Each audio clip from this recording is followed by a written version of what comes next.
Where in the U.S. are thunderstorms most common? Thunderstorms are also usually rare along the Pacific coast, since the summertime air there is relatively dry. On the other hand, Florida's Gulf Coast experiences the greatest number of thunderstorms out of any U.S. location. These types of storms occur on average 130 days per year in Florida.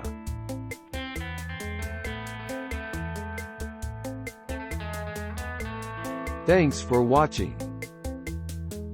Please subscribe.